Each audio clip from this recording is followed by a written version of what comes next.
নমস্কার। অবসরের কথাবাসরের ২৯তম পর্বে আপনাদের সবাইকে জানাই সাদর সম্ভাষণ এবং সাদর আমন্ত্রণ।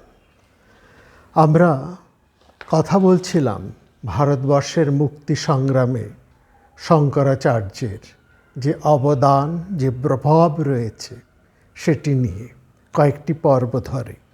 আজকে তার তৃতীয় পর্ব। গত পর্বে আমরা দেখেছি কিভাবে আখড়াগুলো গড়ে উঠেছে এবং সেই আখড়ার কি গুরুত্ব ছিল বা সে কি গুরুত্ব বর্তমান। আখড়ার মূল কাজ কি?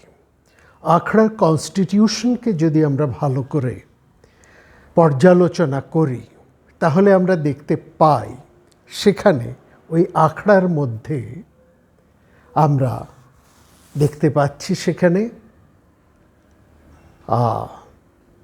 রয়েছে যেমন অধ্যক্ষ যেমন রয়েছেন, তেমনি সেখানে রয়েছেন কারবারি, যিনি সমস্ত অর্থ ব্যবস্থাকে নিয়ন্ত্রণ করছেন, কোষাধ্যক্ষ, এবং সবচাইতে গুরুত্বপূর্ণভাবে রয়েছেন কোতোয়ালি। এই কোতোয়াল বা কোতোয়ালি যিনি হচ্ছেন রক্ষক। একদিক থেকে তিনি সমগ্র সন্ন্যাসী সমাজকে রক্ষা করছেন, সেই আখড়ার অন্তর্গত সমস্ত মানুষদেরকে তিনি যেমন রক্ষা করছেন, তেমনি একইভাবে তিনি এই আখড়ার অধীনে সন্ন্যাসী, গোসাই এরা বাদ দিয়ে আর যে সমস্ত সাধারণ মানুষ আছেন, আধ্যাত্মিক মানুষরা রয়েছেন, তাদেরকেও রক্ষা করে চলেছেন। এইটা হচ্ছে আমরা মোটামুটিভাবে বিশেষ করে আখড়ার গুরুত্ব দেখলাম। এখানে দুটি কথা বলতে হবে। এই যে আখড়া, আমরা যেমন আখড়ার নামগুলো বলেছি, নিরঞ্জন আখড়া, নির্বাণী আখড়া, মহানির্বাণী আখড়া, অটল আখড়া, আবাহন আখড়া, এই প্রত্যেক আখড়ার মধ্যে যেমন একটি নাম আমরা বিশেষ করে পাই। যেমন নিরঞ্জনী পঞ্চায়েতি আখড়া, নিরঞ্জনী পঞ্চায়েতি আখড়া। এই যে পঞ্চায়েতি কথাটা, পঞ্চায়েত থেকে পঞ্চায়েতি আখড়া, অর্থাৎ পঞ্চায়েতি কথাটার অর্থ হচ্ছে, পঞ্চায়েত বলতে আমরা যেটা বুঝি একটা গ্রামীণ পরিসরের একটা গ্রামীণ পরিসরের সর্বপ্রকার সুরক্ষা, সর্বপ্রকার শৃঙ্খলা, অর্থাৎ প্রশাসনিক সমস্ত কাজ যার মধ্যে দিয়ে নিয়ন্ত্রিত হয়, যার মধ্যে দিয়ে এই কাজগুলো পরিচালনা হয়, সেটা হচ্ছে পঞ্চায়েত সমিতি। যখনই আমরা বলছি এরকম নির্বাণী পঞ্চায়েতি আখড়া কিংবা নিরঞ্জনী পঞ্চায়েতি আখড়া, তখন এই আখড়াগুলোর ভূমিকা, তাদের কাজ এবং তাদের গুরুত্ব আমাদের কাছে খুব স্পষ্ট হয়ে ওঠে। এটা এইমাত্র নয় যে কেবল তারা, যেটা বলতে চাইছি, যে ওই সন্ন্যাসী সমাজকে তারা রক্ষা করছেন, নিয়ন্ত্রণ করছেন, সুরক্ষা দিচ্ছেন, তাদের যাবতীয় দেখভাল করছেন, তা কেবলমাত্র নয়, তাদের আপদ বিপদ সর্বপ্রকারে তাদের আছে, সেটা মাত্র নয়। ওই আখড়ার অন্তর্ভুক্ত বা সেই 10 নামী সম্প্রদায়ের অন্তর্গত আর যে সমস্ত একটা বৃহৎ জনগোষ্ঠীর পরিসর রয়েছে, তাদেরও দেখভাল, তাদেরও সুরক্ষা, তাদেরও জীবনের শৃঙ্খলা, সব কিছুই, অর্থাৎ একটা বৃহত্তর প্রশাসনের কাজ, প্রশাসনিক কাজ কিন্তু এই আখড়ার মধ্যে দিয়ে সেখানে সাধিত হচ্ছে। এটা সবচাইতে গুরুত্বপূর্ণ। এইখানে আখড়ার একটা ভীষণ ভূমিকা, এবং সেক্ষেত্রেই এদেরকে বলা হচ্ছে পঞ্চায়েতি আখড়া। তার মানে এই জায়গাটা ভাবুন, শঙ্করাচার্য যখন তিনি এই মঠ স্থাপন করছেন, 10 নামী সম্প্রদায়কে তিনি যখন প্রতিষ্ঠা 10 নামী সম্প্রদায় প্রবর্তন করলেন, এই 10 নাম যে কথা আমরা বলেছি, এই 10 নামের অন্তর্ভুক্ত হিসেবে কেবল সন্ন্যাসী সমাজ নয়, এই 10 নামী সম্প্রদায় আখড়ার মধ্যে দিয়ে সন্ন্যাসী সমাজ এবং তার বৃহৎ জনগোষ্ঠীর পরিসর, অর্থাৎ যেই জায়গায় সেই মঠগুলো ছিল, সেই মঠের বিস্তৃত অঞ্চল ওই মঠের অন্তর্ভুক্ত। তার কথা আমরা প্রথম পর্বে বলেছি, হ্যাঁ, মানে এই আলোচনার প্রথম পর্বে আমরা বলেছি। অর্থাৎ এটা আমাদের কাছে পরিষ্কার একটা রাজনৈতিক মোকাবিলা, একটা রাষ্ট্রিক মোকাবিলা, ধর্মীয় মোকাবিলার পাশাপাশি কিন্তু এখানে গড়ে উঠেছে। এই জায়গাটা শঙ্করাচার্যের একটা অত্যন্ত দূরদর্শী ভাবনা, আমরা এটা বলতে পারি। এর ফসলটা কিভাবে এলো, এটা কতখানি গভীর তাৎপর্যপূর্ণ হয়ে উঠল, সেটা আমরা দেখতে পাবো। আজকে আমরা তার আলোচনা করছি। এর মধ্যে আমরা একটুখানি বলে নিই, আদি শঙ্করাচার্য কিংবা আচার্য শঙ্করের সময়টা হচ্ছে মোটামুটি 788 থেকে 820 খ্রিস্টাব্দ। তারপরে রামানুজ 1017 থেকে 1137, তারপরে এসছেন মধ্বাচার্য, তার সময় ওই মোটামুটি 1238 থেকে 1317 খ্রিস্টাব্দ। তারপরে আছেন নিম্বাকাচার্য, তিনি ওই 12th বা 13th সেঞ্চুরি মানুষ। তারপরে এসছেন বল্লভাচার্য 1479 থেকে 1531, এবং একেবারে তারপরে আমরা দেখছি ওই সময়ে চৈতন্য মহাপ্রভু এই বাংলার 1486 থেকে 1533। এই সময়ের কথা আমরা কেন বললাম? ইতিহাস নিয়ে আমরা আলোচনা করছি, কিন্তু এখানে এই সময়গুলো, এই 788 থেকে 1533 এই খ্রিস্টাব্দের একটা সময়কালকে আমরা এই কারণে তুলে আনলাম। এই সময়ের মধ্যে যেমন অদ্বৈত বেদান্তের প্রচার ঘটেছে, শঙ্করাচার্য অদ্বৈত বেদান্তের প্রভূত প্রচার করেছেন, সেই সঙ্গে সঙ্গে এই অদ্বৈত দর্শনের পাশাপাশি অদ্বৈত দর্শন, বিশিষ্ট অদ্বৈত দর্শন, দ্বৈতাদ্বৈত দর্শন, দ্বৈতবাদ, হ্যাঁ, এরকম করতে করতে একেবারে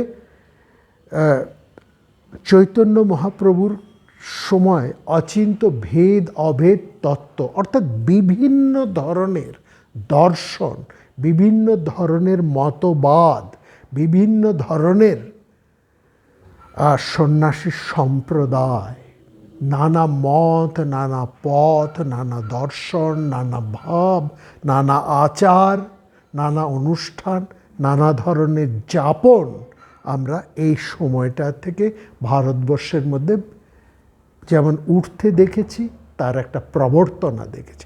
অর্থাৎ শঙ্করাচার্য যে ওই রকম একটা দুর্গ প্রতিষ্ঠা করে দিয়ে গিয়েছেন, এরকম একটা নিয়ন্ত্রিত সমাজকে তৈরি করেছেন, কিংবা সমাজ রক্ষক তৈরি করেছেন, তার ফলে কিন্তু খুব ভালোভাবে আমরা বলতে পারবো যে খুব সুনিয়ন্ত্রিতভাবে এখানে এই সমস্ত ভারতবর্ষের বিভিন্ন দর্শন সেখানে উঠে আসতে সম্ভব হয়েছে, উঠে আসা সম্ভবপর হয়েছে। অর্থাৎ বহিঃশত্রুর আক্রমণ যেমন ঘটেছে, তার মোকাবিলা করবারও একটা পন্থা বা উপায় সেটাও শঙ্করাচার্য স্থির করে গেছেন। এইটাই হচ্ছে শঙ্করাচার্যের মূল বৈশিষ্ট্য।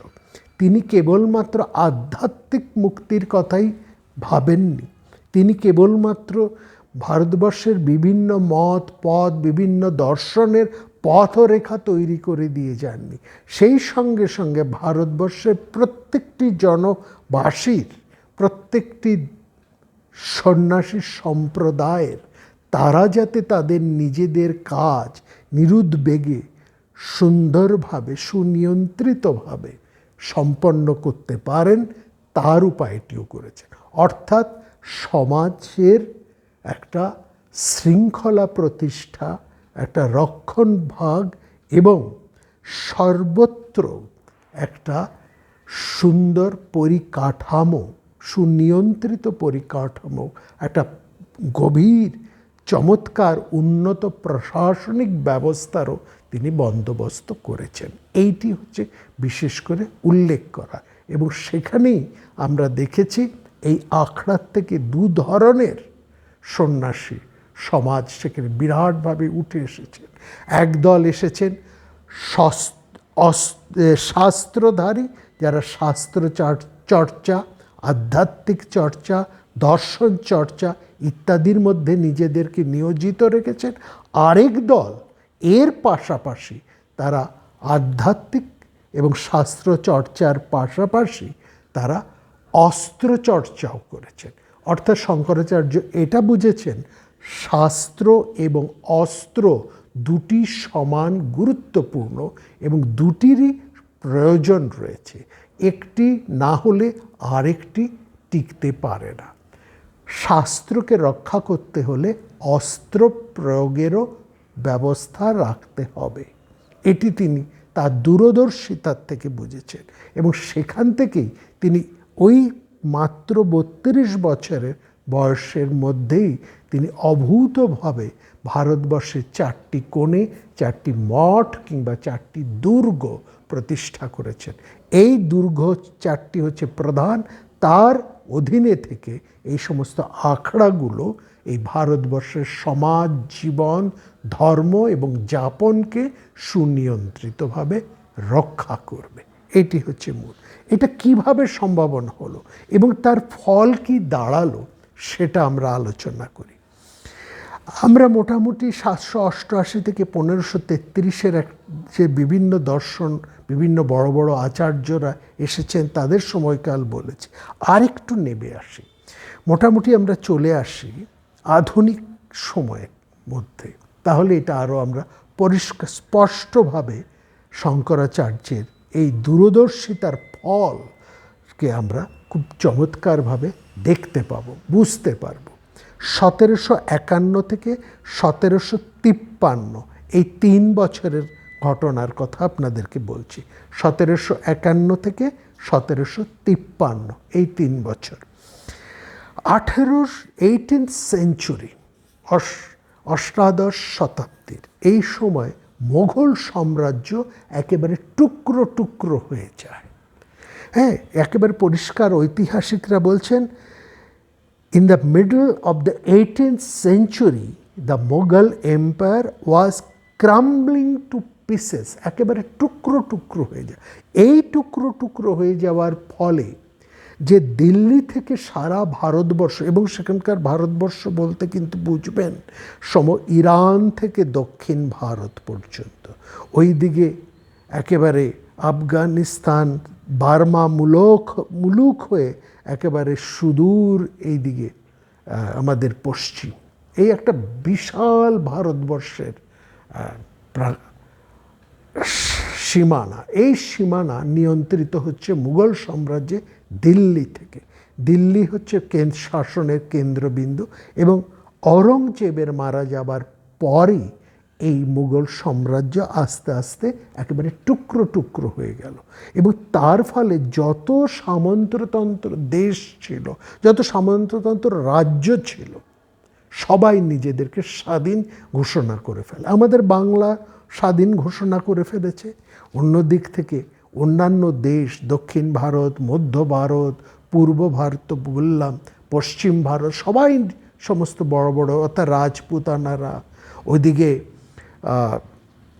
ইরান থেকে, ওদিকে ইরাকের শাসকেরা, হ্যাঁ, অন্যান্য ওই দিক থেকে আমাদের গুর্জর দেশ, তারপরে আমরা যদি আরেকটুখানি ভারতবর্ষের মধ্যেই আমরা দেখি সেখানে মারাঠারা, তারা সবাই নিজেদেরকে স্বাধীন ঘোষণা করে ফেললেন এবং প্রত্যেকের মনেই একটা হলো যে আমরাই এই মোগল দুর্বল হওয়ার ফলে প্রত্যেকেই ভাবলেন যে তারা ভারতবর্ষের মূল শাসনের কেন্দ্রবিন্দুটাকে তারা দখল করবেন। এই দিক থেকে কেউ নিজেদেরকে স্বাধীন করে বসলেন, আর কেউ দিল্লির দিকে এগোতে আরম্ভ করলেন, অর্থাৎ দিল্লি অধিকারের জন্য তারা এগোতে আরম্ভ করলেন। এরকমই একটা সময়ে 1748 আহমদ শাহ দিল্লির বাদশাহ হিসেবে তিনি সিংহাসনে বসেন, অ্যাসেন্ডেড দ্য থ্রোন ইন দিল্লি 1748 দিল্লির স্বর হিসেবে, দিল্লির সম্রাট হিসেবে। 3 মাস বাদে তিনি সাফদারজাংকে তার পরিচয় দিচ্ছি, এই সাফদারজাংকে তিনি নিজের ওয়াজির হিসেবে মনোনীত করেন। অর্থাৎ আমরা দেখছি 28 এপ্রিল 1748 তিনি আহমদ শাহ দিল্লির সিংহাসনে আরোহণ করেন সম্রাট হিসেবে, এবং এর 3 মাস পর এপ্রিল অর্থাৎ মে, জুন, জুলাই এরকম সময়ে তিনি সাফদারজাংকে তার ওয়াজির হিসেবে, প্রধান ওয়াজির হিসাবে মনোনীত করেন। ওয়াজির মানে হচ্ছেন সেই সময়কার প্রধানমন্ত্রী। প্রধানমন্ত্রীর থেকেও তার কিন্তু ক্ষমতাটা অনেক বেশি, অর্থাৎ রাষ্ট্রের ক্ষমতা, সৈন্য বিভাগের ক্ষমতা, অর্থ বিভাগের ক্ষমতা, প্রশাসনের ক্ষমতা, এই সমস্ত ক্ষমতা এককভাবে ওয়াজিরের হাতে থাকতো। ওয়াজির একেবারে সম্রাটের পরেই হচ্ছে ওয়াজিরের গুরুত্ব, এবং অনেক সময় সম্রাটরা ওয়াজিরের উপর বিশেষভাবে নির্ভরশীল ছিলেন, নির্ভর করতেন। এইটাও হচ্ছে, সুতরাং এই ওয়াজিরের পোস্টটা হচ্ছে বিশেষ গুরুত্বপূর্ণ। সাফদারজাং তিনি ছিলেন ঔধের শাসক, অর্থাৎ দিল্লির প্রতিনিধি হিসেবে, গভর্নর বলতে পারি আমরা, দিল্লির প্রতিনিধি হিসেবে তিনি ঔধের প্রধান ছিলেন। ঔধ মানে হচ্ছে ঔধ বা অযোধ্যা, এখন যেটাকে আমরা অযোধ্যা বলে ঔধ বলা হতো তখন। এই এলাহাবাদ, বেনারস, এই বিস্তীর্ণ উত্তর ভারতটাকে তখন ছিল ঝাঁসি, এই সবই ছিল ঔধের অন্তর্গত। এই ঔধ ছিল তখন ভীষণ ক্ষমতা সম্পন্ন। দিল্লি অনেকটা ঔধের উপর নির্ভর করত। এই জায়গার পলিটিক্সটাকে একটু খালি লক্ষ্য করুন। একটা কথা বলিনি, ইতিহাস কেবলমাত্র কতগুলো সন তারিখ মাত্র নয়, কিছু সন তারিখের আলোচনায় ইতিহাস নয়। ইতিহাস অনেক ভালো ভালো গল্প বলে, কিন্তু অর্থাৎ এই গল্পের মধ্যে দিয়ে তার প্রকৃত তথ্য উঠে আসে। আমাদের দুর্ভাগ্য এটাই, ভারতবর্ষের এটা দুর্ভাগ্য, যে যখন যে শাসকই এসেছেন ভারতবর্ষে থাকতে বসেছেন, আজ পর্যন্ত প্রত্যেকেই তার নিজের মত অনুসারে সে ইতিহাস লিখতে চেয়েছে, অর্থাৎ সে তার ধ্যান ধারণা অনুসারে ইতিহাস লিখেছে, কিংবা রচিত ইতিহাসকে পাল্টে দিতে চেয়েছে। ফলত ভারতবর্ষের প্রকৃত ইতিহাস কিন্তু খুব একটা স্পষ্ট নয়, তাকে আমাদের খুঁজে বের করে আনতে হয়, অনেক পলি সরিয়ে আসল ইতিহাসকে বের করে আনতে হয়। এইটা হচ্ছে বিশেষ কথা। যাই হোক, এই কথা আমরা আগেও বলেছি, যার ফলে শঙ্করাচার্যের এই অবদান এটা কিন্তু ইতিহাস চর্চার মধ্যে নেই।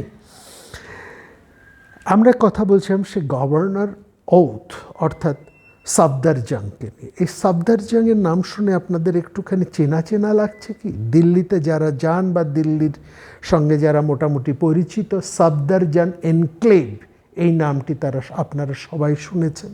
সাফদারজাং এনক্লেভ অর্থাৎ এই সাফদারজাংয়ের সঙ্গে পরিচিত। তিনি ছিলেন ঔধের, দিল্লির প্রতিনিধি হিসেবে ঔধের গভর্নর বা ঔধের, তিনি ছিলেন সম্রাট বা জায়গিরদার, যা কিছু আমরা বলতে পারি। তাকে এই গভর্নর অফ ঔধকে ওয়াজির হিসাবে নিযুক্ত করা হলো, এবং কারণ তিনি এর মধ্যে আহমদ শাহ আবদালিকে পরাস্ত করেছেন। এই আবদালি বংশ কিন্তু এই দিল্লির সিংহাসনের দিকে তাদের একটা বিরাট লক্ষ্য ছিল, যার ফলে যেই মুহূর্তে আবদালির সাথে সাফদারজাংয়ের একটা বিরোধ হলো এবং সেখানে আবদালিকে হারালেন, সঙ্গে সঙ্গে কিন্তু এই বিরোধিতা আবদালিতে শেষ হয়ে গেল না। এই বিরোধিতা আরও বেড়ে গেল, কারণ মনে রাখবেন আমার সেই সময় দুটো বিরাট শক্তি কিন্তু পরস্পরের সাথে প্রতিদ্বন্দ্বিতা করে চলছিল। একটা হচ্ছে তুরানিস এবং অন্যটা হচ্ছে ইরানিস। ইরান এবং তুরান, এই দুই পক্ষ পরস্পরের সাথে, অর্থাৎ ইরানির লোকেরা এবং তুর্কিস্তানে তুরানিস, এরা তুর্কিস্তানে হচ্ছে ইন্তাজামুদ্দৌলা, তিনি হচ্ছেন তুরানিস, আর সাফদার জাং যার কথা বলছি তিনি হচ্ছেন ইরানিস। হ্যাঁ, এই দুজনের মধ্যে একটা প্রচণ্ড বিরোধ চলছিল। বিরোধটা অনেকটা কে ওয়াজির হবেন সেইটা নিয়ে। যে মুহূর্তে সাফদার জাং ওয়াজির পদে প্রতিষ্ঠিত হয়ে গেলেন, সঙ্গে সঙ্গে আমরা এবং তিনি আহমদ শাহ আবদালিকে পরাজিত করলেন, সঙ্গে সঙ্গে দেখলাম অন্য দিক থেকে তার প্রতি একটা বিরোধ, ভয়ঙ্কর বিরোধিতা, ভয়ঙ্কর শত্রুতা সেখানে উঠে এলো। এবং সেই বিরোধিতা বা সেই শত্রুতা এলো তিনটি দিক থেকে। ইন্তামুজ্জুদ্দিন অর্থাৎ তুর্কিস্তানের সেই তুরানির বিদ্রোহী তো রয়েছেন, তার সাথে যোগ দিলেন জাভেদ।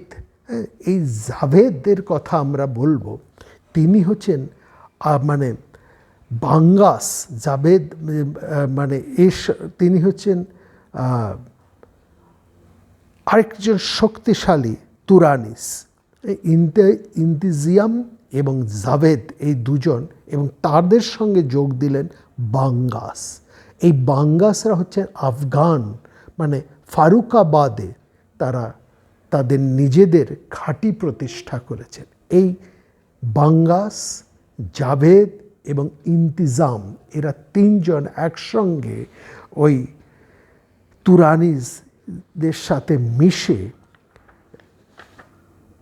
সাফদার জাংয়ের বিরুদ্ধে ভয়ঙ্করভাবে আক্রমণ আরম্ভ করলো, সাফদার জাংয়ের বিরুদ্ধে আক্রমণ শুরু করলো। এবং তারা কি করলো, যখন সাফদার জাং দিল্লির ওয়াজির নির্বাচিত হলেন, তখন তিনি নওয়াল রায়কে অওধের দায়িত্ব দিয়ে তিনি তখন দিল্লিতে এসেছেন। এই বাঙ্গাসরা তারা গিয়ে নওয়াল রায়কে মেরে ফেললেন, অর্থাৎ অওধকে অধিকার করে নওয়াল রায়কে তারা মেরে ফেললেন। এবং লখনৌর মধ্যে, লখনৌ ছিল সেই অওধের প্রধান রাজধানী শহর হচ্ছে লখনৌ, সেই লখনৌকে একেবারে ঘিরে ধরলেন। এবং শুধু তাই নয়, যে মুহূর্তে এই বাঙ্গাসরা, ইন্তিজাম এবং জাভেদ একসঙ্গে লখনৌ আক্রমণ করলেন, সেই সঙ্গে আমরা দেখলাম রাজা হিন্দু সিং চান্দেল, চান্দেদ্বীপের, তারপরে রূপ সিং কিচার অস্থারের রাজা, বলওয়ান সিং বেনারসের রাজা, এবং পৃথ্বীপাত অব প্রতাপগড়, এবং আকবর শাহ অব আজমগড়ের এরাও এদের সাথে যোগ দিলেন। ফলে একটা ভয়ঙ্করভাবে চতুর্দিক থেকে তারা লখনৌকে ঘিরে ধরে একবার লুট, তারাজ, অগ্নিসংযোগ এই সমস্ত আরম্ভ করলেন। শুধু কি লখনৌ, এবং লখনৌর ত্রিবেণী সঙ্গম, একেবারে যে তিনটির নদী গঙ্গা, যমুনা এবং সরস্বতী রক্তে ভেসে গেল, 3 rivers একদম পরিষ্কার বলছেন, became the scene of violent fighting. সেখানে আহমেদ খান বাঙ্গাস তিনি কি করলেন, ঝাঁসির থেকে এসে ওইদিকে আক্রমণ করলেন। অন্য দিক থেকে আফগানরা তাদের সৈন্য সামন্ত নিয়ে এগোতে এগোতে বেনারস, অর্থাৎ তখন তো কাশী, বেনারস হয়নি, তখন ছিল কাশী, এই কাশী ঘিরে ধরলেন। কাশী একটা এমিনেন্ট শহর, প্রধান শহর, কাশী অত্যন্ত পুরনো শহর। এই কাশীকে আক্রমণ করলেন এবং 10 দিন কাশী নিষ্প্রদীপ হয়েছিল। এই যে আক্রমণ, এই যে লুটতরাজ, তার মধ্যে তারা আগুন দিয়ে পুড়িয়ে দিল, বাড়িঘর ভেঙে ফেলল এবং 4000-এর বেশি মহিলাদেরকে তারা লুণ্ঠন করে নিয়ে গেল এবং অত্যন্ত অত্যাচার এবং ভয়ঙ্কর রকমের পিশাচ কর্ম, মানে পৈশাচিক আচরণ আমরা সেখানে দেখতে পেলাম। এরকম একটা বর্বর অবস্থা সেখানে চলছে। একদিকে দাও দাও করে লখনৌ থেকে বেনারস পুড়ছে, অন্যদিকে ঘর বাড়ি ভেঙে দেওয়া হচ্ছে, মানুষজনকে কেটে মেরে ফেলা হচ্ছে। বেনারসের মতন শহর 10 দিন ধরে নিষ্প্রদীপ এবং 4000-এরও বেশি মহিলাদেরকে তারা লুণ্ঠন করেছেন, ধর্ষণ করেছেন, অত্যাচার করেছেন। এই কর্ম চলছে এবং সেখানে বলছে যে বেনারসের অবস্থা এত খারাপ হয়ে গেছে যে মানুষজন পালাতে চাইছে, কিন্তু কোনো পোর্টার বা কুলি পাচ্ছে না, কোনো গাড়ি ঘোড়া পাচ্ছে না। বেনারস থেকে মানে কাশী, বেনারস অর্থাৎ কাশী, বেনারস তখন হয়নি, তখন ছিল কাশী।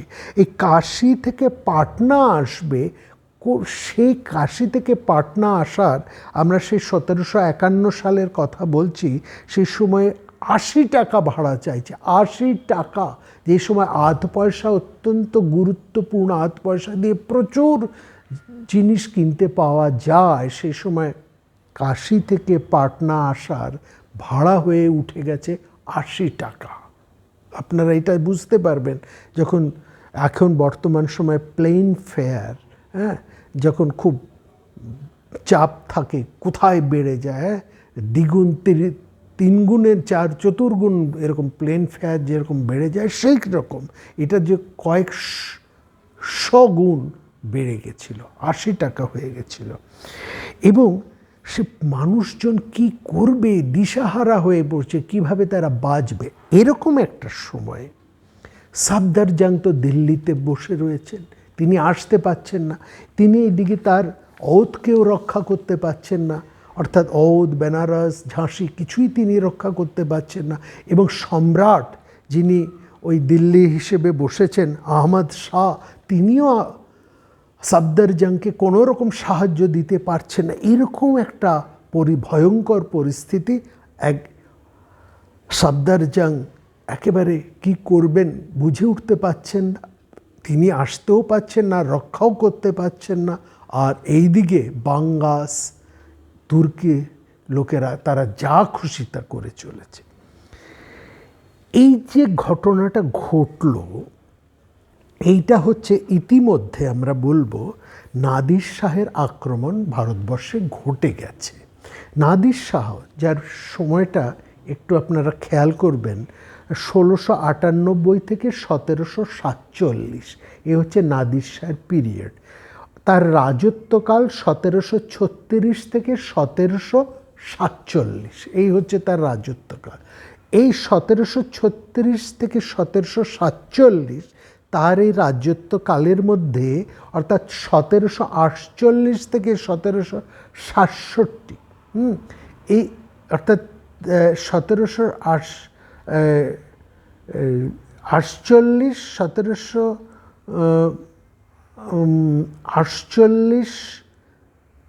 থেকে এই সময়টার মধ্যে তার রাজত্বকালে 1736 থেকে 1747, এই সময়টার মধ্যে তিনি 4 বার ভারতবর্ষ আক্রমণ করেছিলেন, 4 বার। এবং বলা হয় তিনি কার্নালের যুদ্ধে মোগলদেরকে পরাজিত করেন। কোহিনূর, ময়ূর সিংহাসন সহ মোগল সম্পদের প্রায় অর্ধেকের বেশি সম্পদ, সে সময়ের অর্থমূল্যে 70 কোটি টাকারও বেশি অর্থমূল্যের মোগল সম্পদ তিনি হরণ করেন। এই হচ্ছে নাদির শাহ। নাদির শাহ মারা যাবার পর সেই সময় আমরা দেখছি আবদালি ফ্যামিলি, আবদালি বংশ খুব শক্তিমান হয়ে ওঠে এবং তারা এই নাদির শাহের পথ অনুসরণ করে ভারতবর্ষ আক্রমণ করে। এই আবদালি বংশ পরবর্তীকালে দুরানি বংশ নামে প্রতিষ্ঠিত হয়।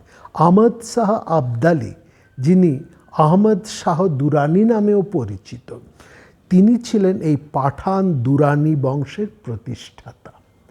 দুটো কথা এবার আপনাদের একটু বলি। অনেক তথ্য বললাম, অনেক ইতিহাস বললাম, একটু দুটো কথা বলি, ভালো লাগবে। আপনারা দুটো নাম শুনলেন, বাঙ্গাস, পাঠান মোগল বাঙ্গাস, যারা আক্রমণ করেছেন, এই ভয়ঙ্কর লুটলা তারা চালাচ্ছেন। আর আরেকটা নাম শুনলেন এই দুরানি, যারাও এই এলাহাবাদের আক্রমণ করছেন। তারাও এলাহাবাদকে অর্থাৎ অওধকে তারাও আক্রমণ করছেন। অর্থাৎ অওধ হচ্ছে ভীষণ গুরুত্বপূর্ণ। অওধকে যদি পরাস্ত করা যায় তাহলে দিল্লি অধিকার খুব সহজ। এই পলিটিক্সে, এই রাজনৈতিক এই পরিমণ্ডলটাকে একটু দেখুন, এখনও সেটা একই রকম গুরুত্বপূর্ণ। এখনও ভারতবর্ষের কেন্দ্রীয় শাসক বা কেন্দ্রীয় মন্ত্রিপরিষদ বা কেন্দ্রীয় শাসনকর্তারা তারা অনেকভাবে উত্তরপ্রদেশের উপর নির্ভরশীল। কেন? উত্তরপ্রদেশ সবচাইতে বেশি এমপি দেয়, এমপির সংখ্যা উত্তরপ্রদেশে বেশি। সুতরাং যে দল উত্তরপ্রদেশ থেকে বেশি সংখ্যক খুব বেশি নয়, অত্যন্ত বেশি সংখ্যক এমপি নিতে পারবেন, তিনি তার পক্ষে দিল্লিতে এককভাবে সরকার প্রতিষ্ঠা বা সরকার চালানো একটা সুবিধাজনক অবস্থায় সে যায়। সুতরাং উত্তরপ্রদেশের গুরুত্ব এখনকার রাজনৈতিক ক্ষেত্রেই কেবল নয়, সেই প্রাচীন সময়েও সমান গুরুত্বপূর্ণ। সুতরাং সবাই দেখছি তারা প্রত্যেকে এসে অওধকে আক্রমণ করছে। অওধ অর্থাৎ এলাহাবাদ, বেনারস, ঝাঁসি, এই অঞ্চলটাকে যদি অধিকার করে একেবারে ছারখার করে দিতে পারে তাহলে দিল্লি অধিকার এমন কিছু ব্যাপার না। কারণ দিল্লি অনেকভাবে রাষ্ট্র শক্তি হিসেবে, খাদ্য হিসেবে, জল থেকে নানা রকম ক্ষেত্রে কিন্তু এই অওধের উপর অনেকটা নির্ভরশীল ছিল, অনেক কারণ। সুতরাং অওধের গুরুত্বপূর্ণ। তো এই দুরানি, আমরা যাকে দেখছি আহমদ শাহ দুরানি, তিনিও ওদের সাথে একই সঙ্গে অওধ অধিকারের জন্য তিনিও চলে এসছেন। দুটো নাম বললাম, বাঙ্গাস আর দুরানি। এই বাঙ্গাসদের এখন আমরা অন্যরকমভাবে পাই। বাঙ্গাসরা হচ্ছেন আফগান পাঠান বাঙ্গাস, আর দুরানি এরাও হচ্ছে পাঠান। বাঙ্গাসরা কিন্তু এখন, বাঙ্গাসদের একটা ধারা, তারা গোয়ালিয়রে এসে ভারতবর্ষের সঙ্গীত চর্চা করে, ভারতবর্ষের শাস্ত্রীয় সঙ্গীত, বিশেষ করে সরোদের একটা অন্য মহিমা, অন্য স্থান তারা তৈরি করে দিয়েছেন। আমজাদ আলী খান, তার দুই পুত্র, কথা আপনারা জানেন, আমান আলী এবং আয়ান আলী খান এবং আমান আলী খান, এরা সবাই বাঙ্গাস এই পরিবারে। আবার দুরানির কথা বললাম, ক্রিকেটার সেলিম দুরানি, কথা মনে আছে, তিনি এই দুরানি বংশের। সুতরাং এই যে রবীন্দ্রনাথের কথা আছে না, এই শক হুন দল পাঠান মোগল এক দেহে হলো লীন, এরা এসেছিলেন আক্রমণকারী হিসেবে, ভারতবর্ষ অধিকার করে তারা ভারতবর্ষে তাদের সাম্রাজ্য প্রতিষ্ঠা করেছিলেন। ধীরে ধীরে তারা এই ভারতবর্ষের মানুষই হয়ে গিয়েছেন, তারা ভারতবর্ষের অধিবাসী হয়ে গেছেন। শক হুন দল পাঠান মোগল এক দেহে হলো লীন, এই হচ্ছে ইতিহাস। চলে আসে সেই কথায়, এলাহাবাদের এরকম একটা ভয়ঙ্কর অবস্থা, ওদের এরকম একটা ভয়ঙ্কর অবস্থা। সেই কিন্তু মজার ব্যাপার হলো, এত দিক থেকে এত আক্রমণ, অওধ কিন্তু জয় করা সম্ভব হলো না। অর্থাৎ এলাহাবাদ ডিড নট ফেল, এলাহাবাদের পতন হলো না। কেন সেই ঘটনা ঘটল না? এইটাই হচ্ছে আজকের সবচাইতে বেশি গুরুত্বপূর্ণ আলোচনার বিষয়। এলাহাবাদ বা তখনকার দিনের অওধের রাজধানী এলাহাবাদ,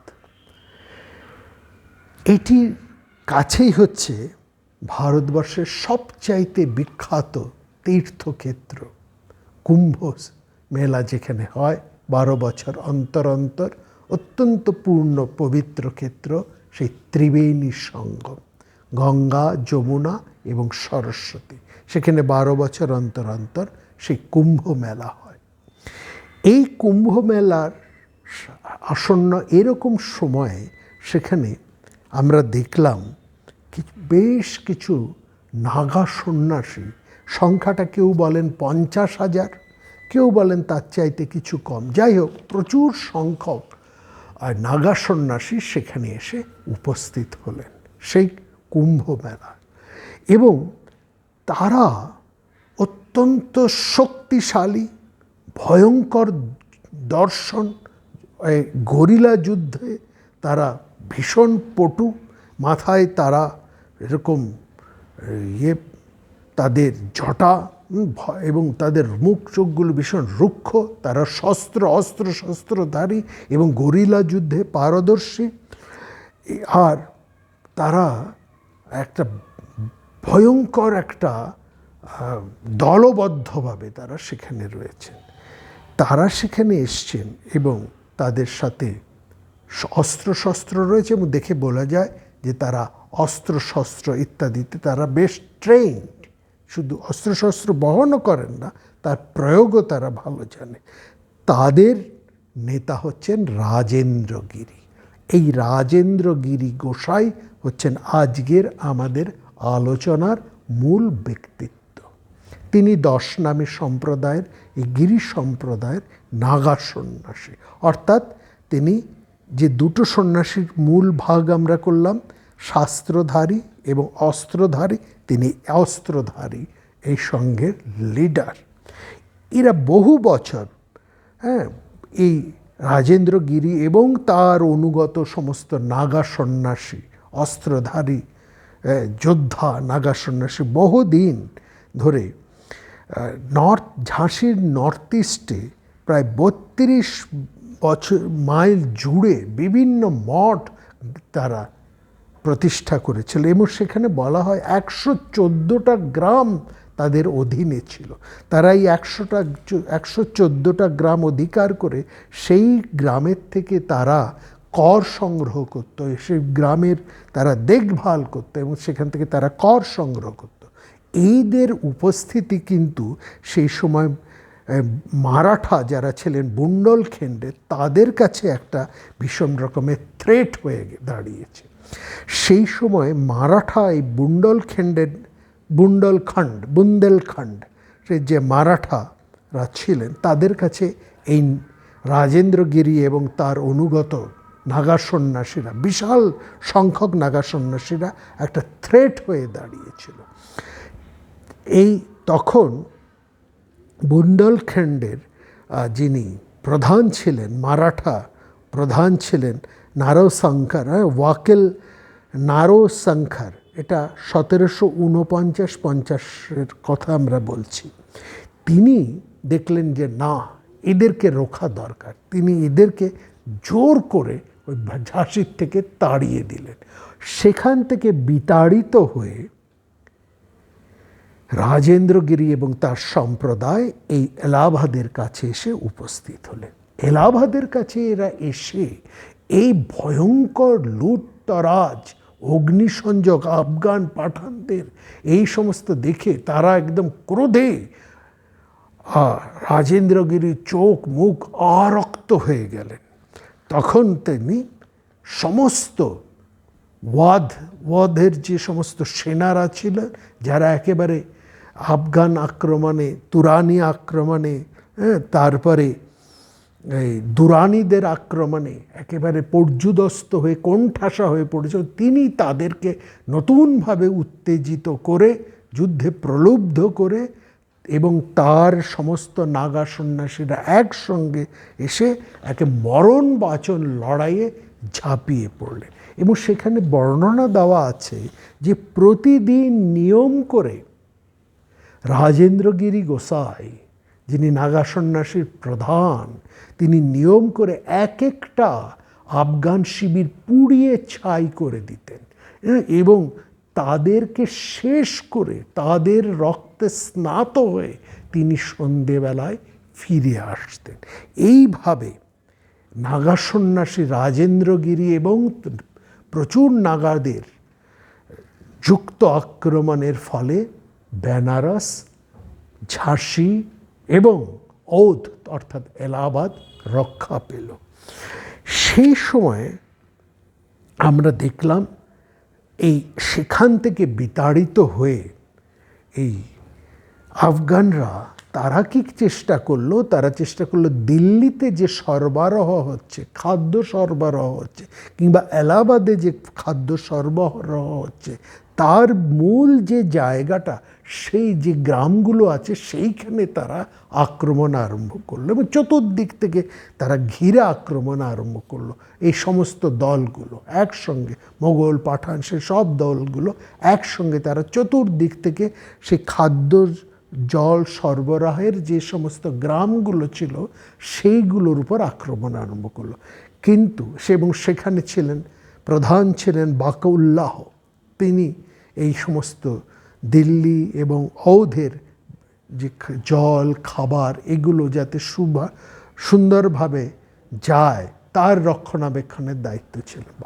একদিকে বাকউল্লাহ দাঁতে দাঁত চেপে লড়াই আরম্ভ করলেন, অন্যদিকে রাজেন্দ্রগিরি। অর্থাৎ সেখানেও কিন্তু আফগানদের সেই কোনো কিছু খাটলো না, তারা সেখান থেকেও পালাতে, অর্থাৎ তাদের পরিকল্পনা ব্যর্থ হলো। আফগান আহমদ খান সেখান থেকে পালাতে বাধ্য হলেন। এর ফলে আমরা দেখছি যে এলাহাবাদ আবার ঔধ আবার উঠে দাঁড়ালো এবং রাজেন্দ্রগিরির যে মার্সেনারি ছিল, যে সৈন্যবল, যে মারাঠা শক্তি ছিল, তার হাতে, তার চাপে, অর্থাৎ নাগা সৈন্যদের, নাগা সাধুদের আক্রমণের ফলে অত্যাচার, লুটতরাজ করতে আসা আফগান সেনানীরা তারা বিজয়ী থেকে পলাতকে পরিণত হলেন। এই হচ্ছিল। এবং সেখানে আমরা দেখছি তিনি সেই ওয়াজির সাফদারজং তাকে প্রধান দায়িত্ব দিয়ে দিলেন, ঔধের রক্ষার একটা দায়িত্ব দিলেন। এবং এই নাগা সন্ন্যাসীরা সেই সময় উত্তর ভারতের রাজনৈতিক ইতিহাসে একটা গুরুত্বপূর্ণ হয়ে উঠলেন, ভীষণ গুরুত্বপূর্ণ ব্যাপার হয়ে উঠলেন এই নাগা সন্ন্যাসীরা। এই যেরকম যখন চলছে, এরকম সময় আমরা দেখছি যে সেখানে ওয়াজিরকে ডেকে পাঠালেন দিল্লীশ্বর। তিনি সাফদারজংকে ডেকে পাঠালেন যে তুমি দিল্লিতে এসো, কারণ পাঞ্জাবের দিক থেকে একটা ভীষণ আক্রমণ হচ্ছে এবং সেখানে আফগানের একটা আবদালিদের একটা আক্রমণ পাঞ্জাবে শুরু হয়েছে। কিন্তু কি করে এখন সাফদারজং যেতে পারেন, কারণ তিনি সবেমাত্র ঔধকে রক্ষা করেছেন এই রাজেন্দ্রগিরির এবং এই দিকে। সুতরাং তিনি কি করলেন, তিনি বললেন যে আচ্ছা ঠিক আছে, তিনি একটা বুদ্ধি করলেন যে তিনি মারাঠা শক্তির প্রধান জায়াপ্পা সিন্ধিয়া এবং মালহর রাও হোলকার তাদের সাথে একটা মিটিং করলে, তাদেরকে ডেকে একটা কনফারেন্স করলে যে এসো আমরা সবাই একসঙ্গে মিলিত হয়ে দিল্লীশ্বরকে রক্ষা করি, অর্থাৎ দিল্লির হয়ে আমরা এই আফগান, পাঠান এবং আদবালি, এই যে সমস্ত আবদালি যে সমস্ত শক্তি আছে এদের বিরুদ্ধে আমরা লড়াই করি দিল্লীশ্বরের হয়ে, অর্থাৎ দিল্লীশ্বর মানে আহমদ শাহের হয়ে আমরা লড়াই করি। আফগানদের সঙ্গে তিনি একটা চুক্তি করতে চাইলেন। এখানে দুটো কথা বলি। যেমন আমরা বলেছি রাজেন্দ্রগিরির একটা বিশাল মার্সেনারি, এই মার্সেনারি কথাটার অর্থ হচ্ছে এরা হচ্ছে ভাড়াটে সৈন্য। এই নাগা সাধুরা কিন্তু ভাড়াটে সৈন্য হিসেবে যুদ্ধ করতেন, অর্থাৎ অর্থের বিনিময়ে, অর্থের বিনিময়ে বিদেশি বেতনভোগী সৈনিক হিসেবে বিদেশি সৈন্য দলে কাজ করতো, একটা প্রফেশনাল সোলজার। এটা যেরকম নাগা সন্ন্যাসীরা ছিলেন, এবং এটাই ছিল তাদের একটা অর্থ রোজগারের জায়গা।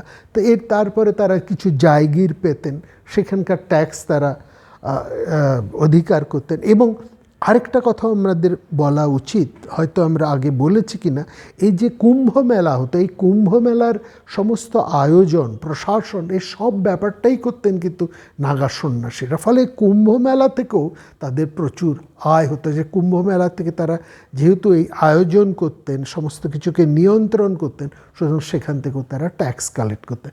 এইভাবে কিন্তু নাগা সন্ন্যাসীদের একদিকে যেমন তাদের মার্সেনারি আছে, তেমনি তাদের অনেক অর্থও আছে, অর্থ শক্তিও আছে, প্রচুর অর্থ শক্তি আছে, এবং প্রচুর তাদের ওই গেরিলা শক্তিও আছে। তারা মার্সেনারি হিসেবে কাজ করে। এই মার্সেনারি হিসেবে যেমন নাগা সৈন্যরা কাজ করতেন, এই মারাঠারাও তারাও কিন্তু মার্সেনারি হিসেবে কাজ করতেন। তা এই যে আমরা নাম করলাম জায়াপ্পা সিন্ধিয়া কিংবা মালহার রাও হোলকার, তাদেরও বিশাল একটা সৈন্যদল বা মার্সেনারি ছিল। তারাও এই তাদের মার্সেনারি ভাড়া দিতেন এবং তাই তারা সেটা নিয়ে অর্থ উপায় করতেন। কিন্তু মালহার রাও হোলকার বা জায়াপ্পা সিন্ধিয়া, এই মারাঠাদের আরেকটা নিজস্ব কিন্তু মনে মনে তাদের আরেকটা পরিকল্পনা ছিল। তারা ভাবলেন দিল্লি এখন দুর্বল, অতএব কেন আমরা, অর্থাৎ মারাঠারা কেন আমরা ভারতবর্ষ শাসন করব না, এইটা তাদের একটা ভাবনা ছিল। এবং এই ভাবনার থেকেই, এই ভাবনাটা যে এই সময় তা না, এই 1750, 51, 52 কথা নয়, আমরা শিবাজির সময় থেকেই কিন্তু এই ব্যাপারটা আমরা দেখেছি। হ্যাঁ, শিবাজি, শম্ভুজির সময় থেকে এই ঘটনা ঘুরে এসছে। অর্থাৎ দিল্লি সবসময় মারাঠাদের শত্রুই ছিল। কখনো তারা মিত্র হয়েছেন, কখনো যোগ দিয়েছে, কখনো তাদের মার্সেনারিজকে ভাড়া দিয়েছেন, সেটা অন্য কথা। ফলত তাদের পরিকল্পনা ছিল যে এই এই মুসলিম, অর্থাৎ মোগল, পাঠান, আবদালি, এই যে সমস্ত গ্রুপগুলো রয়েছে, তারা নিজেরা লড়াই করে তারা শেষ হয়ে যাক, মাঝখান থেকে আমরা দিল্লি দখল করে বসি, এই ছিল পরিকল্পনা। ফলে তো তারা কিন্তু তেমনভাবে যুদ্ধ করতে উৎসাহ দেখালেন না। রাজেন্দ্রগিরি এটা খুব ভালো করে লক্ষ্য করলেন, বললেন আমরা তো সবাই চুক্তিবদ্ধ হয়েছি দিল্লীশ্বরের হয়ে এই পাঠান, মোগল এদের বিরুদ্ধে যুদ্ধ করব, আপনারা সেইভাবে যোগদান করছেন না কেন, যুদ্ধ করছেন না কেন? এই হোলকা, সিন্ধিয়া এরা বললেন, দেখুন আমরা খোলা জায়গায় যুদ্ধ করে অভ্যস্ত, আমরা এই দুর্গ বা পরীক্ষার মধ্যে যুদ্ধটা ঠিক করতে পারি না। রাজেন্দ্রগিরি বললেন, আমাদের এই যুদ্ধটা তো খোলা জায়গাতেই হচ্ছে, আমরা তো খুব বেশি দুর্গ বা এর মধ্যে তো যুদ্ধ করছি না, পরীক্ষার মধ্যে তো যুদ্ধ হচ্ছে না, আমাদের তো খোলা জায়গায় যুদ্ধ হচ্ছে। একমাত্র কিছু কিছু নদী আছে, হয়তো কখনো যমুনা পড়ছে, কখনো গঙ্গা পড়ছে, এই কিছু নদী পড়ছে, আদারওয়াইজ আমাদের যুদ্ধ তো পাঠানদের সাথে হচ্ছে ওপেন ফিল্ডের মধ্যে, আসুন আমরা যুদ্ধ করি। এই কথাতে আমরা দেখলাম যে জায়াপ্পা হোলকার, জায়াপ্পা সিন্ধিয়া, তিনি প্রচণ্ড চটে গেলেন, বলে আপনিও তো দিল্লির হয়ে যুদ্ধ করার জন্য যুক্ত হয়েছেন, আপনি যুদ্ধ করছেন না কেন? আমরা করছি কি করছি না সেটা আমরা বুঝে নেব, আপনি যুদ্ধ করবার জন্য যুক্ত হচ্ছে, আপনি যুদ্ধ করুন। গোসাই বুঝতে পারলেন, রাজেন্দ্রগিরি গোসাই বললেন কোথাও একটা গোলমাল আছে। তিনি যাই হোক আর কথা বাড়ালেন না, নিজে যুদ্ধ করার জন্য প্রস্তুত হলেন।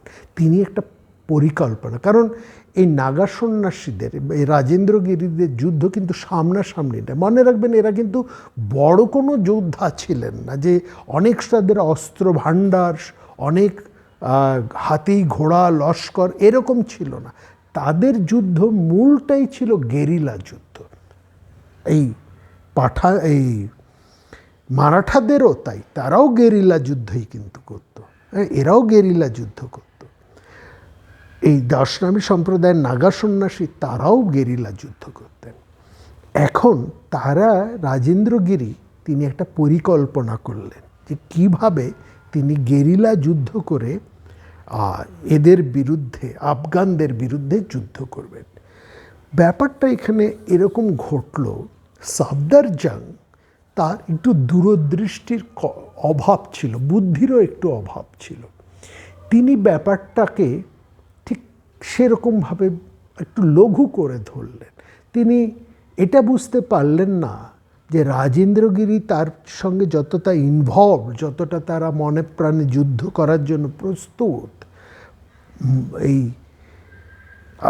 এরা মারাঠারা তত কিন্তু নেই। কিন্তু তিনি মারাঠাদের সাথে যেহেতু চুক্তি করেছেন, তিনি মারাঠাদের ধূর্ততাকে বুঝতে পারেননি।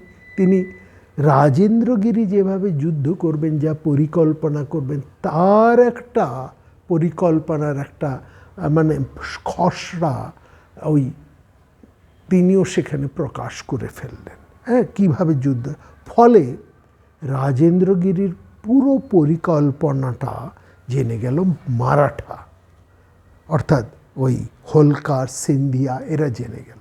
এবং তারা জেনে গিয়ে তারা কী করলো, এই পুরো খবরটা তারা আফগানদেরকে দিয়ে দিল। ফলে রাজেন্দ্রগিরির যে পরিকল্পনা করেছেন, পরিকল্পনাটা পুরো মাঠে মারা গেল, কাজ হলো না। কিন্তু রাজেন্দ্রগিরি তো ছেড়ে আসার কথা নয়, তিনি একলা দাঁড়িয়েই যুদ্ধ আরম্ভ করলেন। তিনি লক্ষ্য করলেন মারাঠারা সেই যুদ্ধে যাচ্ছে না, সেইভাবে যুদ্ধ করছেন না, কিন্তু তিনি তার জন্য যুদ্ধক্ষেত্রে চলেও এলেন না। তিনি একলাই তিনি যুদ্ধ আরম্ভ করলেন এবং গেরিলা যুদ্ধে তিনি প্রাণপণ যুদ্ধ করে যাচ্ছেন। এবং সেই যুদ্ধ করে তিনি একটা সময় পর্যন্ত তাদেরকে আটকে দিলেন এবং পাঠানরা পালিয়ে যেতে বাধ্য হয়। পাঠানরা যখন পালিয়ে যাচ্ছে, অর্থাৎ রাজেন্দ্রগিরির কাছে পাঠানরা পর্যুদস্ত হয়ে যখন পালিয়ে যাচ্ছে, তখন জাভেদ খান পালিয়ে যেতে যেতে সে সিকান্দারাবাদের মধ্যে দিয়ে, সেখানে জাটরা রয়েছেন, এই জাটরাও কিন্তু দিল্লির বিরুদ্ধে, অর্থাৎ সব রাজ্যই দিল্লির বিরুদ্ধে নিজেদেরকে স্বাধীন ঘোষণা করে ফেলেছেন। সেইখানে এই জাঠেদের একটা পুচকে, ওই বলে না ওই ছোট ধরনের মস্তান, তার নাম হচ্ছে বাল্লু জাট।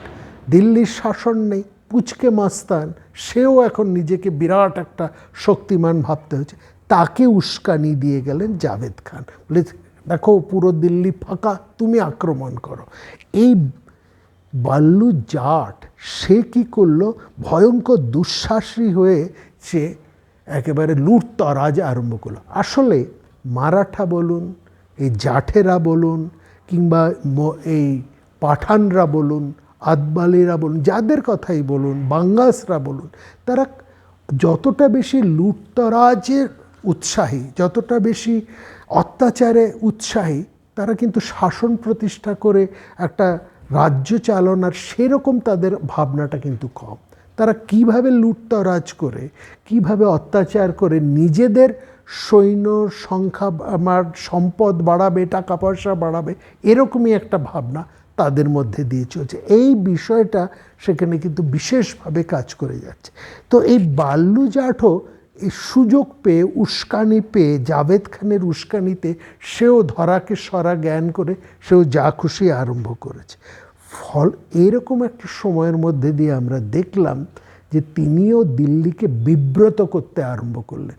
রাজেন্দ্রগিরি অল্প দিনের মধ্যেই বাল্লু জাঠের একেবারে তাকে শেষ করে দিলেন, তার সমস্ত দুষ্কৃতি থেকে তাকে একবার নিকেশ করে দিলেন, তার যুদ্ধ করার স্বাদ মিটিয়ে দিলেন।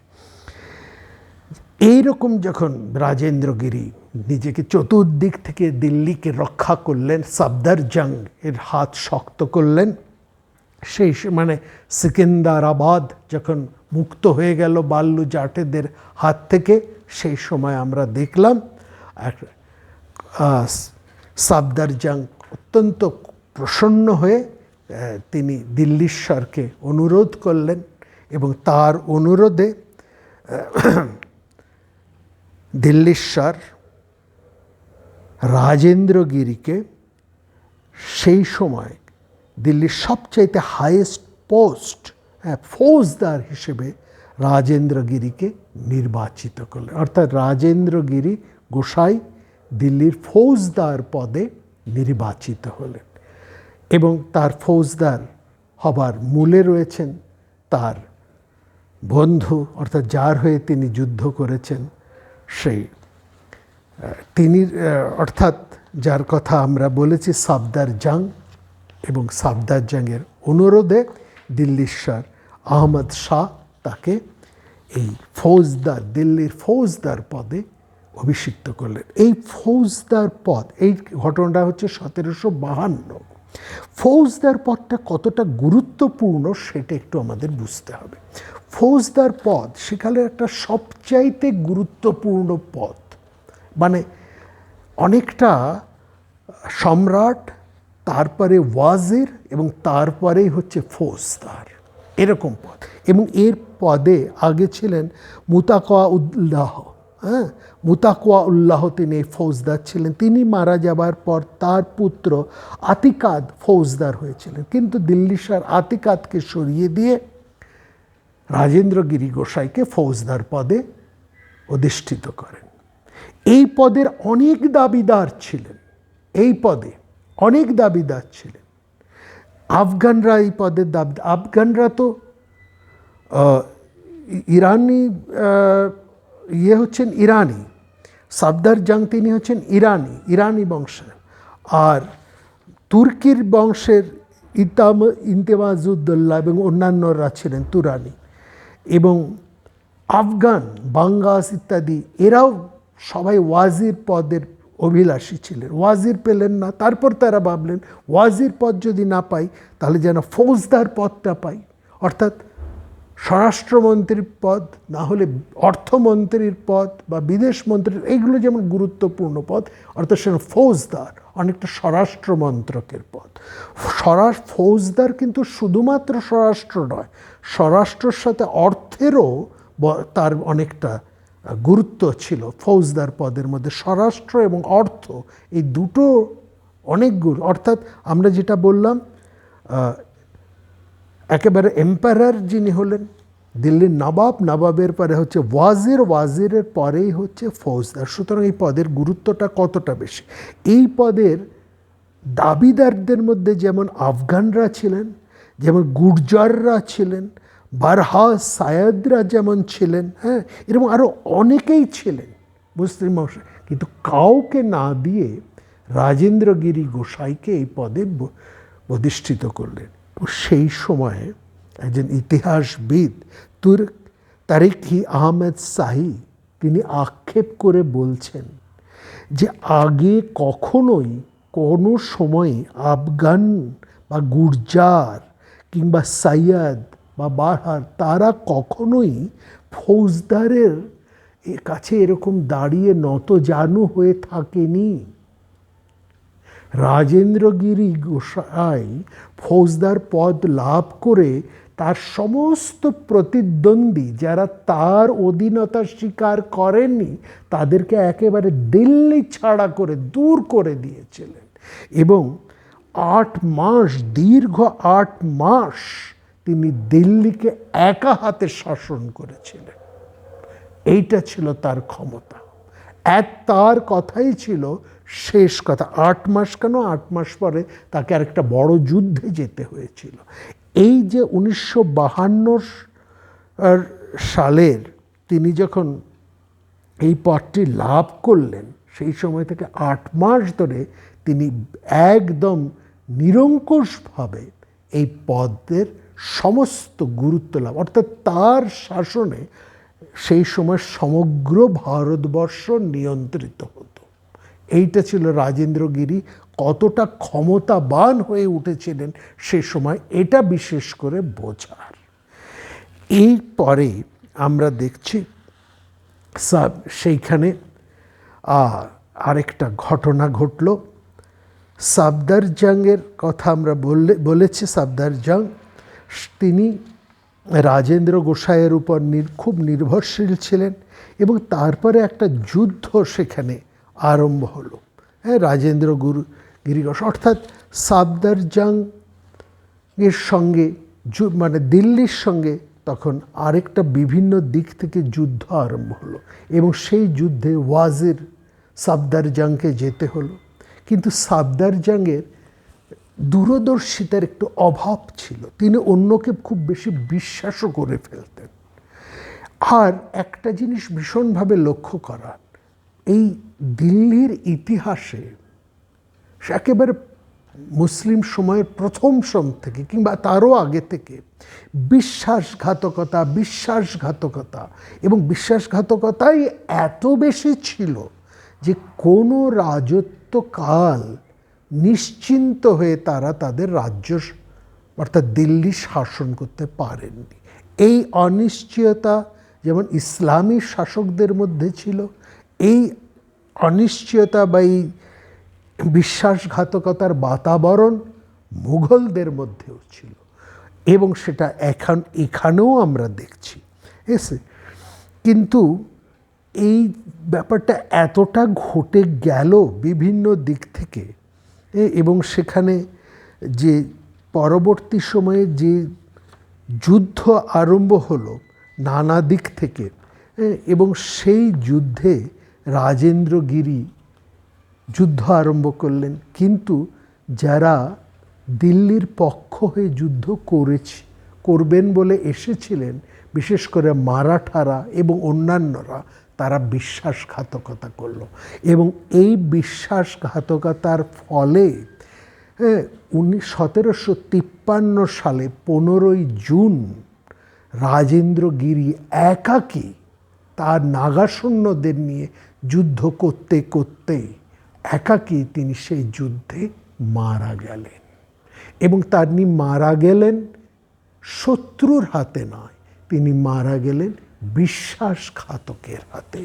এবং সেই বিশ্বাসঘাতকেরাই যারা দিল্লির হয়ে যুদ্ধ করছিলেন, তারা রাজেন্দ্রগিরির সমস্ত পরিকল্পনাগুলো শত্রুর হাতে তুলে দিচ্ছে। ওই যে বলেছি, মারাঠাদের একটা এজেন্ডা ছিল, হিডেন এজেন্ডা, যে মুসলিমরা তারা পরস্পরের সাথে যুদ্ধ করুক, পাঠান মোগল অন্যান্যরা নিজেদের মধ্যে যুদ্ধ করে করে মারা যাক, এই তারা দুর্বল হয়ে পড়লে আমরা দিল্লি অধিকার করে, দিল্লির তখ্ত অধিকার করে আমরা ভারত শাসন করব। ফলত তারা যতবার দিল্লির পক্ষভুক্ত হয়ে তাদের মার্সেনারি ভাড়া দিয়েছেন বটে, কিন্তু তারা তেমনভাবে যুদ্ধও করেননি, বরং এই নাগা সন্ন্যাসীরা তারা মন প্রাণ দিয়ে, কারণ একটা কথা ইতিহাসে এখানে ঐতিহাসিকরা বলেছেন, রাজেন্দ্রগিরি তিনি সন্ন্যাসী ছিলেন, হ্যাঁ, তার মধ্যে কোনো স্বার্থ ভাবনা ছিল না, তিনি তার মধ্যে একটা সন্ন্যাসী চিত, একটা ধর্মচিত, একটা ধর্ম ছিল। তিনি যেটাকে স্বীকার করতেন, যে পক্ষে যোগ দিতেন, তার সাথে তিনি বেইমানি করতেন না। হ্যাঁ, তিনি নানা জায়গায় তার সৈন্য ট্রিপকে ভাড়া দিয়েছেন, যুদ্ধ করেছেন, কিন্তু যার হয়ে যুদ্ধ করেছেন, যার হয়ে কথা দিয়েছেন, তাদের সাথে তিনি কখনোই কোনো অবস্থায় বেইমানি করেননি। আর অসীম সাহসী ছিল এই নাগা সন্ন্যাসীরা। তারা দেখছেন তাদের সহযোদ্ধারা তারা বেইমানি করছেন, কিন্তু অকুত ভয় রাজেন্দ্রগিরি একাই নাগা সন্ন্যাসীদের নিয়ে সেই যুদ্ধে অপরাণ হয়ে মন প্রাণ দিয়ে, প্রাণ ঢেলে সেই যুদ্ধ করেছেন একাকী। কিন্তু কতদিন বিশ্বাসঘাতকতার সাথে পারা যায়? এর আগেও বিশ্বাসঘাতকতা হয়েছে, সেখানেও তিনি একাকী লড়াই করে মোগলদেরকে তাড়া করে দূর করে দিয়েছেন, জারদেরকে তিনি হারিয়ে দিয়েছেন, দিল্লিকে তিনি রক্ষা করেছেন। কিন্তু বারবার তো এটা সম্ভব হয় না। এই মারাঠা এবং অন্যান্যদের যে ভয়ঙ্কর রকমের বিশ্বাসঘাতকতা, তার জন্য নাজিব খানের হাতে 15ই জুন 1753 সালে রাজেন্দ্রগিরি মারা যান। তারিকে আহমদ শাহী তিনি তার লেখায় লিখছেন রাজেন্দ্রগিরি সম্পর্কে, একজন সেই আফগান ঐতিহাসিকবিদ ইসলাম, তিনি বলছেন, after the death of Rajendragiri, Safdarjung never went forth personally into any battle. Safdarjang এরপরে আর কোনো যুদ্ধে নিজে যাননি, কারণ তার ডান হাতি ছিলেন রাজেন্দ্রগিরি। রাজেন্দ্রগিরি মারা যাবার পর সাফদারজাং আর কোনো যুদ্ধে একাকী তিনি যোগ দেননি। হোয়েন দিস ফিয়ারলেস ফাকির ডাইট, মানে রাজেন্দ্রগিরির কথা বলছেন, none was left on Safdar side eager to fight. আর কেউ সাফদার জাংয়ের হয়ে যুদ্ধ করতে রাজি ছিলেন না। His enemies steadily conquered him in the contest and drove him back to his own province in November 1753. অর্থাৎ রাজেন্দ্রগিরি মারা গেলেন। রাজেন্দ্রগিরি মারা যাবার পরে সাফদারজাং দুর্বল হয়ে পড়লেন এবং শত্রুর মুখে, শত্রুর দ্বারা তিনি বিতাড়িত হয়ে তিনি আবার ঔধে তার ওন প্রভিন্স, সেই ঔধেই তিনি ফিরে গেলেন। সেখানেই তিনি শেষ জীবন অবধি রাজত্ব করেছেন। তিনি ঔধের গভর্নর হয়েছিলেন। তিনি আর দিল্লির ওয়াজির হিসেবে আর থাকতে পারলেন না। এইখানে একটা কথা আমাদের বলতে হয়, এই রাজেন্দ্রগিরির সম্পর্কে আমরা যা বলছি, বিভিন্ন সেই সময়কার যা তথ্য আমরা পাচ্ছি, তাতে বলা যাচ্ছে রাজেন্দ্রগিরি বিরাট কিন্তু কোনো যোদ্ধা ছিলেন না, বা যুদ্ধ ক্ষমতা, যুদ্ধ অস্ত্র শস্ত্র, যুদ্ধ বাহিনী তেমন তার কিছু ছিল না। কিন্তু একটা জিনিস স্পষ্ট ছিল, হ্যাঁ, যে he was the principal supporter of Safdarjang, এবং তার একটা মিলিটারি এন্টারপ্রাইজকে তিনি দাঁড় করিয়ে দিয়েছিলেন। তার ছিল সবচাইতে বেশি গরিলা যুদ্ধে করবার তার সাহস, অদম্য সাহস, অবেধ্য তার শক্তি। এবং তাকে দেখে, তার সাহস দেখে সেই সময়কার সবাই বলতো যে তার এত সাহস, তিনি যেন অভেদ্য দুর্গের মতন একলা দাঁড়িয়ে আছেন। কেউ কেউ বলতেন তিনি বোধহয় কোনো বিরাট জাদুবিদ্যা জানতেন, এবং বলছেন তিনি একটা ভয়ঙ্কর দুর্দান্ত একটা জাদুকর যুদ্ধে তিনি যখন জানাচ্ছেন, এরকমই তার ক্ষমতা ছিল। একটা এক্সট্রা অর্ডিনারি ক্ষমতা তার মধ্যে এসে দাঁড়াতো। এবং তিনি যখন যুদ্ধে তার সমস্ত নাগা সৈন্যদেরকে নিয়ে ঝাঁপিয়ে পড়তেন, তার সেই তুরি ভেরি এবং সেই তার পতাকা ইত্যাদি নিয়ে, এবং সেই সময় তার শত্রু বাহিনীর মধ্যে হৃদকম্পন সৃষ্টি হয়ে যেত। অর্থাৎ অতর্কিতে আক্রমণ, এইটাতে ভীষণ পটু ছিলেন রাজেন্দ্র। তার পরিকল্পনা ছিল অত্যন্ত নিখুঁত এবং অত্যন্ত ভয়ঙ্কর, এবং তিনি ছিলেন নির্ভীক যোদ্ধা। তাকে ঐতিহাসিকরা কোনো জেনারেল এরকম কোনো পদ তাকে হয়তো বলতে পারে না, কিংবা কোনো একটা বিরাট যুদ্ধের কমান্ডার এই পদেও তাকে হয়তো বসানো যায় না। কিন্তু তিনি একজন বিখ্যাত যোদ্ধা ছিলেন। তিনি তার যুদ্ধের সেই কষ্ট সহ্য করার মতন তার একটা ভীষণ ক্ষমতা ছিল, অত্যন্ত সহিষ্ণু ছিলেন, ভয়হীন ছিলেন, এবং সবচাইতে বড় তার গুণ ছিল তার সততা, বিশ্বস্ততা। এর অর্থাৎ তার মধ্যে ছিল যে কথাটা ঐতিহাসিকরা বারবার বলেছে, historian cannot assign him the rank of a general. He rose only to the height of a divisional commander. He was not alive to the potency of firearm as an instrument of fighting, and bears a resemblance of a paladin in his capacity for endurance অর্থাৎ সহিষ্ণুতা, স্ক্রন ভয়হীনতা of danger, and fidelity অর্থাৎ সততা, বিশ্বস্ততা to the প্লাইটেড word. যার পক্ষ হয়ে তিনি যুদ্ধ করতেন তার পক্ষে তিনি কিন্তু বিশ্বস্ত থাকতেন, সত্যতা থাকতো।